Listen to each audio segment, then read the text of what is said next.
할렐루야. 네, 반갑습니다. 옆에 분하고 사랑의 교제, 사랑의 인사를 나눠주시기 바랍니다. 잘 오셨습니다. 축복합니다. 사랑합니다.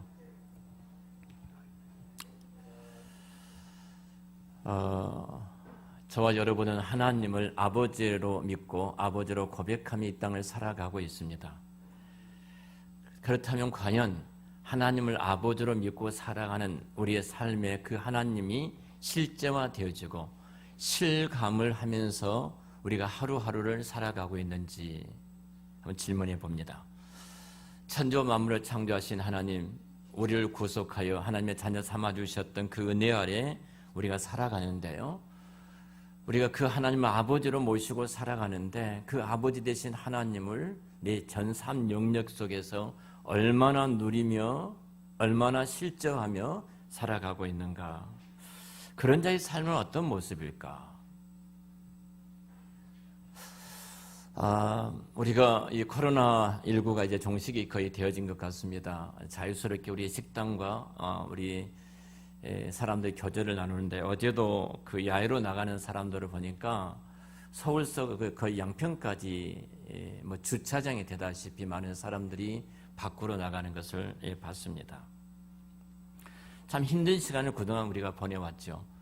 자, 힘든 시간을 보내올 때 그 힘듦 속에 다 똑같이 동일한 힘듦을 겪었는데요, 근데 예수 믿는 그리스도인들은 그럼에도 불구하고 뭔가 다르다.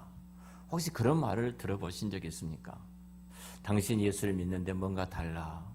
남편이 아내를 보고 아내가 남편을 보면서 당신이 예수를 믿는데 하나님을 아버지로 모시고 살아가는데 당신의 삶을 보니까 뭔가 다르게도 달라. 아니면 여러분, 똑같은 예수를 믿는 사람 믿지 않는 차이 없이 우리가 이 역경을 보내왔다면 분명히 우리는 어떤 문제가 우리 안에 있지 않겠습니까?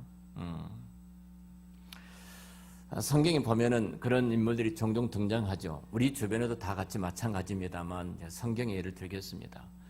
이스라엘 백성들이 블레셋과의 전쟁을 할 때 사울과 사울의 군대가 싸우러 나아갑니다. 근데 그 블레셋 장군이 골리앗이라는 장군인데 거의 2m 70이라는 키골이 장대한 거구의 거인이 등장을 하죠. 큰 창을 들고 땅을 치면서 맞짱을 뜨자는 겁니다. 너희 가운데 한 사람을 선택해서 내게 보내라. 싸워서 내가 이기면 우리 신이 이기는 것이고 너희들이 이기면 너희 신이 이기는 것이다. 자, 신적인 대결을 요청을 합니다. 이 대결 앞에, 이 역경 앞에 사울과 사울의 군대들 무서워 두려워 떨면서 계곡으로 다 숨어버립니다. 그때 12살 전후밖에 되지 않는 어린 소년이었던 다윗이 아버지의 심부름으로 그 전쟁 현장에 찾아가지요. 이 골리앗 장군을 보면서 또 벌벌 떠는 이스라엘 민족을 보면서 화가 분노가 치밀어 오른 거예요. 할례 받지 못한 너가 감히 만군의 하나님 여호와 이름을 욕하는 것을 보면서 분노를 참지 못합니다. 내가 나가서 저놈의 목을 베겠습니다. 형들이 얼마나 호되게 나무랍니까? 얘야, 이게 동네에 골목대장 골목에서 하는 놀이인 줄 아느냐? 호되게 나무려죠. 아닙니다. 하나님의 이름을 모독하고 욕한 저를 내가 가만두지 않겠습니다. 결국은 사울이 그 말을 듣고 자기의 투구를 입혀보지만 쏙 들어가니까 입을 수가 없고, 창을 들어보지만 칼을 들어보지만 무거워서 들 수가 없죠. 어린 소년이니까. 결국은 이 역경 앞에서 다윗은 물맷돌을 가지고 나가서 승리를 거두었던 것을 우리가 잘 알고 있습니다. 똑같은 역경입니다. 똑같은 고통입니다. 똑같은 어려움입니다. 근데 사울과 사울의 군대는 두려움을 떨고 있습니다. 그런데 다윗은 당당하게 나가 그 어린 소년이 골리앗과 싸워서 승리를 거두는 장면입니다. 자, 대조적인 이 두 이야기를 통해서 성경은 우리에게 뭔가를 말씀하고 계시죠. 똑같은 현장을 봤습니다. 똑같은 상황이 전개되고 있습니다. 똑같은 역경을 만났습니다. 뜻하지 않는 위기 앞에 이들이 놓여 있습니다. 자, 무엇이 이들 앞에 차이를 가져오게 한 것일까요? 자, 에미 워너 교수는 이렇게 말했어요. 자, 다윗과 같은 사람, 그러니까 위기와 역경 앞에서 이렇게 이겨나가는 사람을 이런 말을 했으면 회복의 탄력성을 뛰어난 사람이다. 이 단어를 썼습니다. 여러분들 회복의 탄력성이라는 말을 들어보셨을 줄 압니다. 회복의 탄력성이 문제다. 우리는 수없이 많은 문제와 역경이 우리 앞에 닥쳐오는데 회복의 탄력성을 갖는 사람은 뛰어나게 그것을 이겨나가지만 이 회복의 탄력성이 없는 사람은 주저하고 극단적인 선택을 하더라 이런 말을 했어요. 우리가 잘 아는 것 회복의 탄력성이라는 것은 제자리로 돌아가는 힘의 능력, 힘의 에너지를 지금 말을 하고 있는 것입니다. 심리학적으로 보면은 고난과 역경을 이겨내는 힘의 원천 이렇게 말하는 거예요. 똑같은 고난이 있지만, 똑같은 코로나를 지냈지만 어떤 사람 그 속에서 이겨나가고 더 넉넉한 승리의 삶을 사는 사람이 있는가 반면에 정부를 원망하고 국가를 원망하고 주변을 원망하고 좌절하고 절망하는 사람을 주변에서 보게 되어집니다. 이 회복의 탄력성을 RQ라고 합니다. RQ. 사실은 어찌 보면은 이 회복의 탄력성이 뛰어난 사람은 달라요. 그 조절 능력이 탁월하다 이 사람들은 이 말을 합니다. 감정의 조절 능력 혹은 충동의 통제력 그리고 원인 분석력이 뛰어난 사람들이다. 또한 대인관계 능력이 탁월하다. 소통의 능력이 있고 공감의 능력이 있고 자아 확장력이 강한 사람이다. 그리고 긍정성이 뛰어난 사람이다. 낙관성과 생활 만족도가 커서 감사하는 사람이다. 이런 말을 합니다. 이겁니다. 자, 위기를 만났을 때 조절 능력이 뛰어난 사람은 쉽게 그 위기를 극복하고 이겨나가더라는 것입니다. 그 위기를 극복하고 성공하더라는 것입니다. 오늘 본문에 보면은 한 사람을 우리가 만나게 됩니다. 이 사람은 히스기야 왕입니다. 남쪽 유다를 통치하고 있었던 왕이에요. 히스기야 왕은 대단한 왕이었습니다.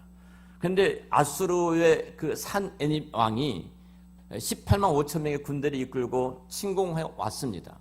이 소식을 접하게 되고 두려워 떠는 히스기야 왕을 만나게 되어지는데요. 자, 이 배경이 이 19장의 병이 시편 46편으로 이어지니까 이 말씀과 시편 46편이 회복의 장인데 말씀을 이렇게 연관해서 같이 말씀을 전하도록 하겠습니다. 히스기야 왕이 생각할 때 이겁니다. 18만 5천 명을 군대를 거느리고 쳐들어왔는데 그들과 나와 비교하면 우리가 비교하면 그 큰 거대한 풍랑 앞에 등불처럼 가날프게 한이 없는 거예요. 쉽게 꺼질 수밖에 없는 위기에 직면했다고 생각을 합니다. 환난을 만났습니다. 위기를 만났습니다. 역경을 만났습니다. 당시 이 상황을 시편 46편 2절과 3절에서 이렇게 말해요. 땅이 변하고 산이 흔들려 바다 가운데 빠진다. 이 말을 쓰고 있습니다. 산이 변하고 산이 흔들려 바다 가운데 빠지고 있다. 또 3절에도 보면 이렇게 말해요. 바닷물이 솟아나 뛰논다. 그것이 넘침으로 산이 흔들리고 있다. 이렇게 말을 해요. 거대한 쓰나미가 지금 몰려오고 있는 겁니다. 이 거대한 쓰나미 앞에 지금 이스라엘은 큰 위기와 역경 앞에 처해 있는 거예요. 이 두려움이 히스기야 왕의 마음을 지배하게 되어집니다. 그러면 이 두려움을 어떻게 극복할 것인가? 히스기야가 극복할 수 있는 방법을 찾아냅니다. 그래서 그 예루살렘에 있는 모든 금과 은들을 다 끌어모아서 아수르의 조공으로 바칩니다. 이렇게 돈으로 이 두려움을 극복하려고 하는 거예요.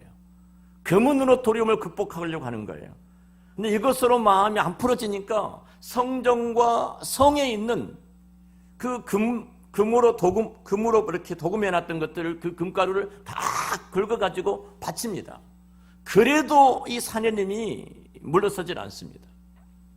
그러니까 또 방법을 동원합니다. 돈으로 안 되니까 그 다음에 힘을 의지해 봅니다.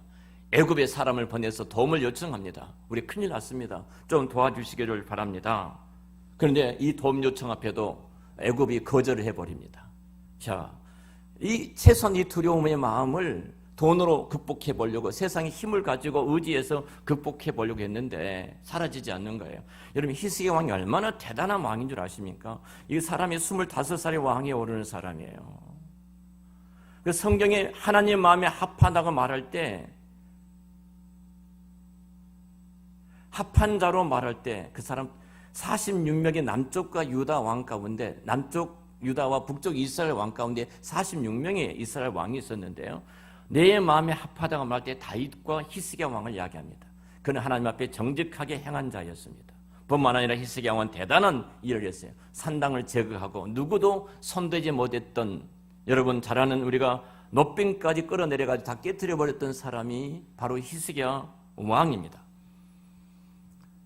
열왕기하 18장에 자기 아버지 아하스 왕이 못된 짓을 많이 했습니다. 그런 습관을 따르지 않습니다. 아버지의 뜻을 따르 그 길을 걷지 않고 단호하게 끊어버리고 하나님의 기뻐하신 길 앞에 섰던 사람이 히스기야 왕입니다.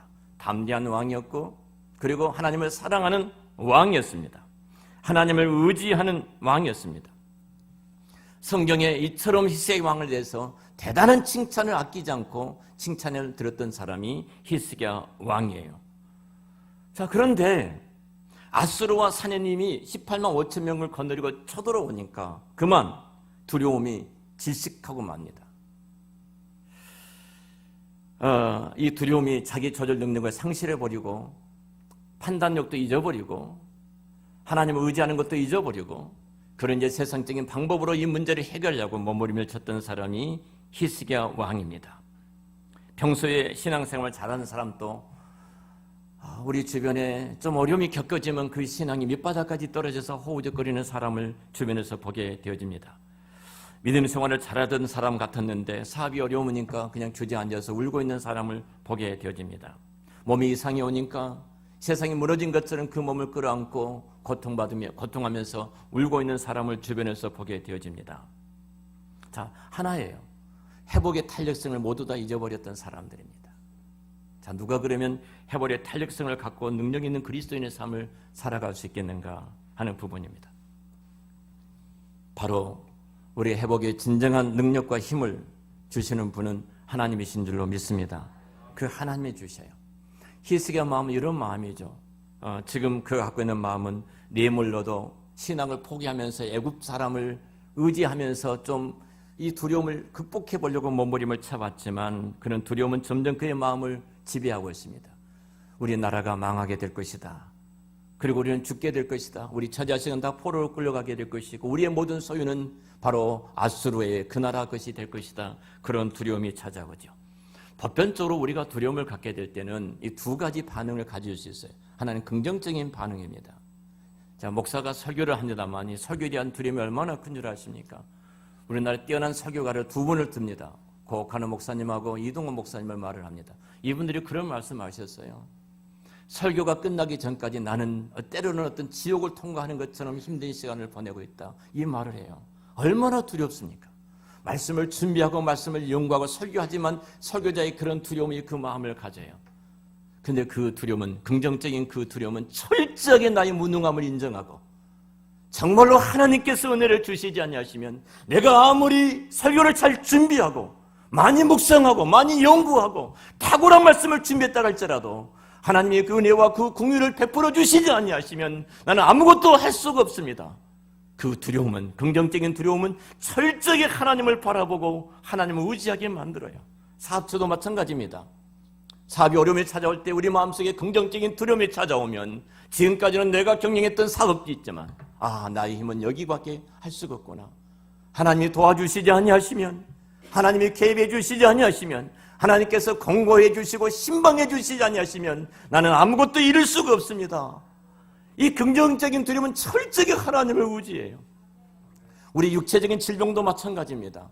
긍정적인 두려움이 찾아올 때 내 육체의 주인 되신 주님, 내가 지금까지 주인 줄 알았는데 그 주님을 바라보면서 내 육체를 주님 앞에 올려드리지 않습니까? 제가 아침 일어날 때마다 첫 번째 기도하는 기도 내용이 이겁니다. 하나님, 내 몸을, 내 영혼을 주님 앞에 오늘 또 올려드립니다. 성령께서 나를 통해서 하나님 놀라운 그 일들을 이루어 가시기를 원합니다. 나는 아무것도 할 수가 없습니다. 여러분, 비만에 대한 걱정을 하는 사람, 그렇기 때문에 우리는 음식을 조절할 수밖에 없는 것이고 건강을 위해서 노력할 수밖에 없는 거예요. 이런 긍정적인 두려움은 나를 건강하게 만들어가는 것입니다. 문제는 부정적인 두려움이에요. 이 부정적인 두려움이 찾아올 때 우리는 심각한 위기에 직면하게 되죠. 오늘 본문의 히스기야 왕이 그러지 않습니까? 부정적인 두려움이 그의 마음을 지배할 때 전쟁에 지면 내 생명이 빼앗길 것이고 우리 나라는 망하게 될 것이고 우리 처자식은 다 포로로 끌려가게 될 것이고 뿐만 아니라 우리가 지금까지 쌓아놨던 모든 것들이 한순간에 다 사라질 수밖에 없을 것이다. 그래서 벌벌 떠는 히스기야 왕을 보게 되어집니다. 이 부정적인 두려움이 우리 마음을 지배하게 되어지면 네 가지 아주 심각한 문제가 이야기됩니다. 그 중에 하나가 내가 갖고 있는 놀라운 잠재력이 마비가 되어집니다. 두려움이란 이 괴물이 우리에게 하나님께서 무한한 차원, 무한한 재능, 무한한 능력을 허락해 주셨는데요. 그 모든 기회들을 쓸모없게 만들어버린 것이 두려움이라는 괴물이에요. 나폴레옹 힐은 이런 말이었습니다. 공포는 모든 논리를 무력하게 하고 모든 상상을 파괴하고 모든 자신감을 꺾어버리고 모든 열성을 쥐어버리고 모든 의욕을 없애버리는 힘을 지니고 있다. 그리고 사람들을 나태와 비참과 불행에 빠뜨리고 마는 것이 이 공포의 두려움이다. 그런 말을 했어요. 숨통을 죄이는 겁니다. 이 부정적인 두려움은 또 한 가지는 인간관계를 파괴해버립니다. 그리고 사람 만나기를 두려워합니다. 거절당하면 어떨까? 내가 비난당하면 어떨까? 무시당하면 어떨까? 내가 저 사람 만나서 피해를 당하면 어떨까? 이런 마음들이 인간관계를 원활하게 만들지 못해요. 그래서 인간관계를 파괴해버리는 것입니다. 뿐만 아니라 하나님께서 우리를 창조하신 목적이 행복입니다. 보시기 심히 좋았더라. 토부, 행복이에요. 내가 너희를 애굽 땅에 종되었던 너희를 구원해낸 것은 신명기 11장에 분명하게 말씀하죠. 너희들의 행복을 위함이라. 근데 이 두려움은 하나님께서 우리에게 주셨던 그 행복을 빼앗겨버리고 맙니다. 그래서 우리는 대인 공포증, 고소 공포증, 광장 공포증, 이런 공포증에 살아갈 수밖에 없어요. 그래서 세네카라는 사람은 이런 말을 했습니다. 사람은 두려움이 있는 곳에 행복은 없다. 그 말을 했어요. 그렇게 무섭습니다. 또한 두려움은 여러분 우리 인간의 이 세상의 삶의 성공을 방해하는 요인이기도 합니다. 두려움은 나를 망치는 요인입니다. 늘 수동적이고 늘 경계심을 가질 수밖에 없고 불안하게 하고 자신이 없게 만들고 매사에 비판적이고 자신을 망치게 하는 것이 이 두려움의 괴물입니다. 자, 이렇게 히스기야의 두려움에 사로잡힐 때 그는 모든 것이 망가진 것처럼 이제는 극단적인 여러 방법을 다 동원해 보지만 어찌할 수 없는 어두운 상황에 직면하게 되어지죠. 그때 하나님께서 하나님의 사람 선지자 이사야를 히스기야 왕에게 보냅니다. 열왕기 하 19장 6절 7절 말씀을 보겠습니다. 열왕기 19장 6절 7절 말씀에 성경은 이렇게 말씀합니다. 이사야가 그들에게 이르되 너희는 너희 주에게 이렇게 말하라. 여호와의 말씀이 너는 아수르 왕의 신복에게 들은 바 나를 모욕하는 말 때문에 두려워하지 말라. 내가 한 영을 그의 속에 두어 그로 소문을 듣고 그의 본국으로 돌아가게 하고 또 그의 본국에서 그에게 칼에 죽게 하리라 하셨느니라. 무슨 말씀이에요? 자, 하나님의 사람 이사야가 히스기야 왕을 찾아갑니다. 그렇게 이렇게 말해요. 지금 사내님이 내가 한 영을 보냈다. 한 영을 보냈는데 그가 이상한 소문을 듣게 될 것이다. 그가 이상한 소문을 듣게 될 것이다. 그는 그 이상한 소문 때문에 본국에 돌아갈 수밖에 없다. 하나님이 작업하고 계신 거죠. 이상한 소문을 듣고 본국에 돌아갈 수밖에 없는데 본국에 돌아가는 순간 그는 칼에 맞아 죽게 될 것이다. 죽게 될 것이다. 하나님께서 승리하게 하신다는 겁니다. 하나님께서 이기게 하신다는 겁니다. 18만 5천 명 앞에는 너는 어찌할 수 없는 상황이지만 아니다. 내가 한 영을 불어넣을 것인데 그 한 이상한 소문에 귀를 기울이게 될 것이고 그 소문이 그의 마음을 사로잡아 크게 부풀려서 자기 고향으로 자기 땅으로 돌아가지 아니할 수 없게 만들 것이고 돌아간 즉 그가 칼에 맞아 죽게 될 것이다. 이 예언처럼 그대로 사내님은 돌아가게 되고 자기 고국으로 돌아가고 그 고국에 돌아가자마자 칼에 맞아 죽게 되어집니다. 여러분 우리가 역경을 당했을 때 어려운 위기에 직면했을 때 어떻게 우리가 두려움으로부터 회복할 수 있겠는가? 그 두려움 우리를 잠재력을 마비시키고 그리고 인간관계를 파괴하고 행복을 빼앗아가고 우리가 성공하지 못한 어둠의 실체인데 어떻게 우리가 극복할 수 있겠는가? 바로 그 회복이 시편 46편입니다.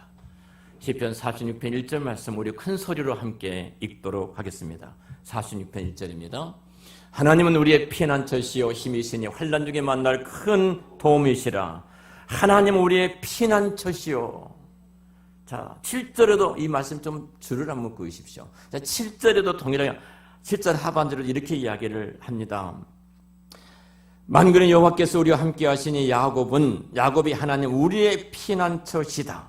동일하게 11절에도 만군의 여호와께서 우리와 함께 하시니 야곱이 하나님은 우리의 피난처시다. 이 말씀이 빙점을 찍어요. 자, 두려움에 떨고 있었던 히스기야가 이 빙점을 찍고 승리를 거둘 수 있었던 것이 무엇입니까? 그 위기 앞에 피난처 대신 하나님 앞에 나아갔다는 사실입니다. 두려움은 우리가 한치를 앞을 내다보지 못하게 만들고 한치의 앞을 걷지 못하게 만드는 것이 두려움입니다. 그래서 모든 것을 포기할 수밖에 없습니다. 자, 그런데 성경이 이렇게 말합니다. 야곱에 대해서 말해요. 우리 전 시간에 우리가 지난 주일날 야곱이 그 악화된 그 관계를 어떻게 풀어가는가에 대해서 말씀을 함께 나누었습니다. 어떻게 회복해 가는가? 야곱이 하나님은 우리의 피난처다. 야곱은 철저하게 그도 동일하게 그의 두려움을 물질로 해결해 보려고 합니다. 인간관계, 사람을 동원해서 해결해 보려고 합니다. 혈육의 관계를 통해서 해결해 보려고 했습니다. 그리고 마지막까지는 그가 이 모든 문제가 해결되지 않냐면 믿는 것은 내 몸밖에 없다. 여차하면 도망가려고 제일 후미에 서 있었던 사람이 야곱이 아닙니까? 하나님 앞에 그가 환도뼈가 이글되는 순간 여호와께서 나를 축복하지 아니하시면 내가 보낼 수가 없습니다. 나를 복주시지 아니하시면 이 문제를 해결해 주지 아니하시면 보낼 수가 없다 라고 씨름했던 그 야곱이 아닙니까? 그리고 그가 하나님을 품속에 들어간 순간 야곱의 태도를 보십시오. 제일 후미에 있어 여차하면 도망가려고 했던 그 야곱이 제일 앞장서서 나가지 않습니까? 피난처의 품에 들어간 순간 그 모든 두려움은 사라져버렸습니다. 에세와 그 400명의 군대가 칼을 들고 창을 들고 나를 죽이려고 찾아올지라도 이제는 두렵지 않습니다. 왜냐하면 하나님께서 나의 보호자요, 나의 피난처요, 그분께서 울타리를 쳐서 나를 지키고 계신다는 사실을 믿었기 때문에 그는 더 이상 두려워하지 않고 제일 앞장서서 당당하게 그러나 절면서 형 앞에 나아가고 있지 않습니까? 여러분 우리도 마찬가지입니다. 우리가 어떤 위기와 역경을 만났을지라도 우리는 두려워하고 그 자리에 앉아있는 것이 아니라 우리가 그 두려움을 극복해서 우리가 성공자의 삶을 살아야 될 텐데 어떻게 해야 됩니까? 히스기야 왕이 그랬던 것처럼 피난처 되신 하나님 앞에 나아가시기를 주의 이름으로 축원합니다. 이 진리를 깨달았던 히스기야 왕은 다음 장에 그가 하나님께서 내 생명을 거둬가겠다 그렇게 이야기를 해요. 이미 끝났다. 정리해라. 근데 그가 어떻게 합니까? 이 진리를 알았던 그는 하나님 앞에 나가 성전에 올라가 피난처 대신 하나님 앞에 무릎을 꿇고 성전에서 고개를 숙이고 기도할 때 하나님께서 그의 생명을 연장시켜 주시지 않았습니까? 피난처는 대피소와 같은 곳입니다. 적의 화살을 피하는 곳입니다. 적의 공격으로부터 방어 진지가 이 피난처입니다. 경관 요새요, 바위 동굴입니다. 누구도 해하지 못할 정도로 견고한 성읍입니다. 완전한 은시처입니다. 예부의 어떤 공격에서도 자신을 보호할 수 있는 장소가 피난처입니다. 피난처예요. 그 시편 46편 2절과 3절의 성경에 이렇게 말을 합니다.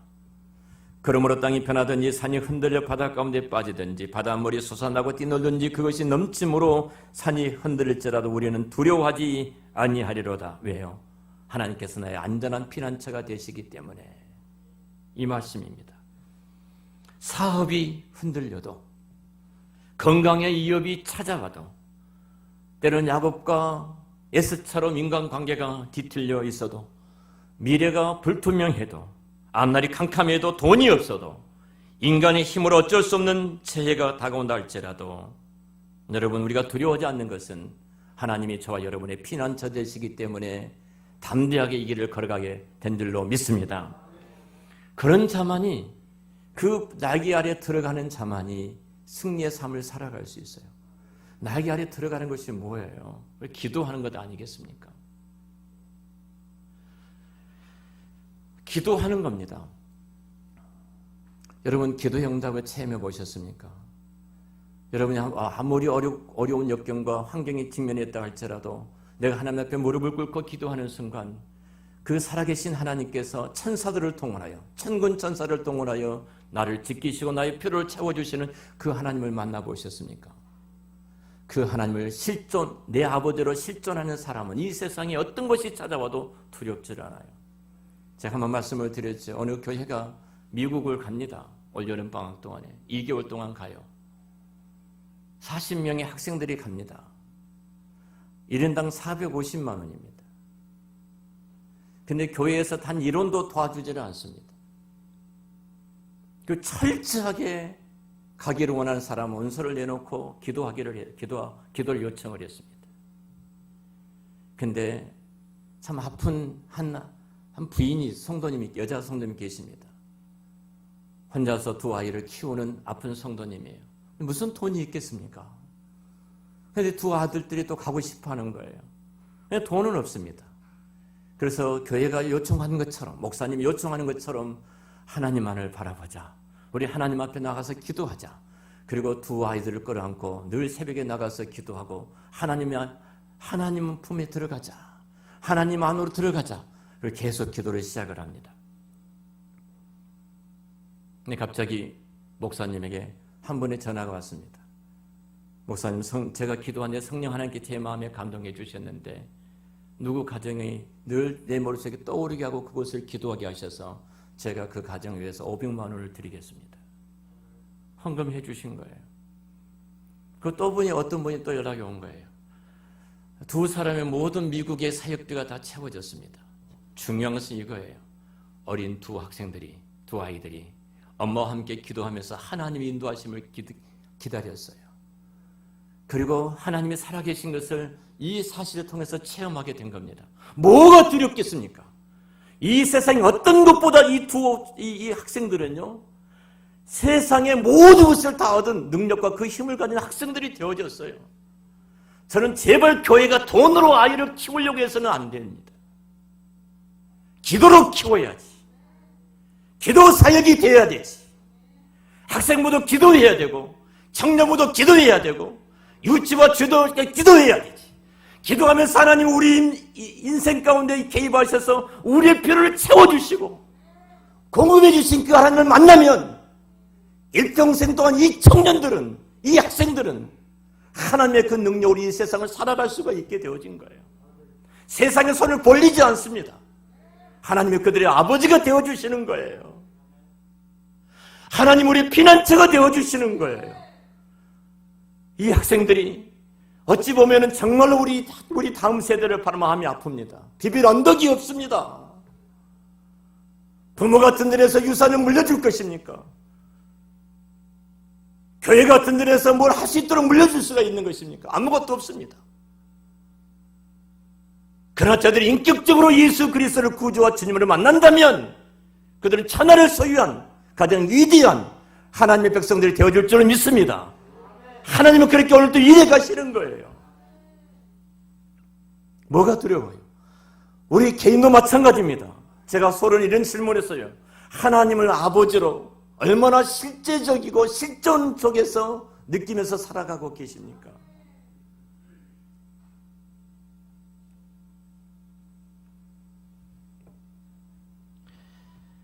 일류겐 힐러는 이런 말을 했어요. 두려움의 상대성에 대해서는 이런 설명을 했습니다. 자, 거대한 늑대 한 마리가 내 앞에 딱 서 있습니다. 나 혼자라면 이 두려움을 1부터 10으로 표현한다면 10이다. 그런데 만일 내게 그 늑대를 싸울 수 있는 칼이 들려댔다면 내 두려움은 4와 5가 될 것이다. 근데 만약 5, 6명의 친구들이 함께하고 모두가 다 칼과 창을 들고 있다면 그 두려움은 제로일 것이다. 뭔가 자신을 방어할 수 있는 능력과 그 힘이 있다면 절대 우리는 두려워하지 않는다. 이런 말을 했습니다. 방어 수단이 많아질수록 우리는 두려움은 사라집니다. 그래서 방어 수단이 많아질수록 그 두려움은 반비례하게 되어 있습니다. 우리 피난처 되신 하나님께서 우리에게 얼마나 많은 방어 수단을 주셨습니까? 오늘 아침 묵상한 말씀이 이사야 45장 우리 CM에서 함께 읽고 있는 말씀입니다. 45장 4절이었습니다. 내가 너를 지명하여 부른 이유가 뭔지 아니? 이러면 내가 너를 지명하여 부른 이유가 뭔지 아니? 내가 너를 지명하니 불러 너는 내 것이라. 내가 물 가운데 지날지라도 그 물이 너를 침몰하지 삼키지 못할 것이고 내가 불 가운데 지날지라도 그 불꽃이 너를 태우거나 사르지 못하게 될 것이다. 너가 지금 지렁이 같은 모습일지 모르지만 내가 너와 함께함으로 새 타작기계로 만들 것이다. 높은 산들을 낮게 만들 것이고 계곡을 메꿔서 평전을 내는 새 타작기계로 삼을 것이다. 그 45장에 대해 아주 중요한 말합니다. 내가 너를 지명해서 부른 이유가 뭔지로 아니? 내가 너를 하나님의 자녀와 하나님 백성으로 부른 이유가 무엇인지로 아니?